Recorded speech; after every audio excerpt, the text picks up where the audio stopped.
కార్యక్రమాన్ని మన యొక్క ఆత్మబంధువు ఆత్మమిత్రుడు అయినటువంటి నరేంద్ర మోడీ గారు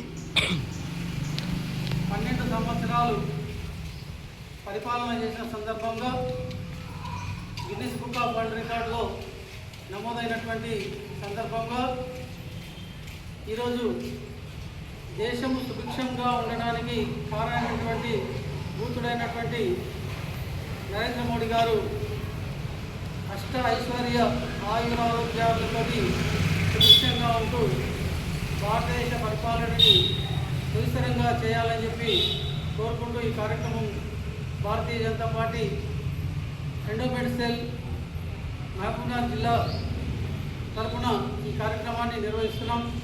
ఆయనకు ఆయురారోగ్య ఐశ్వర్యాలన్నీ కూడా ప్రసాదించాలని కోరుకుంటూ దేశం సురక్షంగా ఉండాలని చెప్పి కోరుకుంటున్నాం. మోడీ గారు చేసినటువంటి అనేక కార్యక్రమాలు ఈరోజు అందరూ కూడా సుభిక్షంగా ఆనందంగా ఉన్నారు. కూడా ఎన్నో సంస్కరణలు చేశారు, ఎన్నో ఆర్టికల్స్ రద్దు చేసి దేశాన్ని సుభిక్షంగా పరిపాలన చేశారు. అదేవిధంగా మన భారతదేశ హిందువులందరి కుటుంబాలను అందరూ కూడా సశ్యామలంగా ఉండడానికి ఆనందంగా ఉండడానికి ఆయన చేసినటువంటి ముఖ్యమైనటువంటి కార్యక్రమాలు రామాలయ నిర్మాణం అనేటువంటిది చారిత్రాత్మకమైనటువంటి ఘట్టం.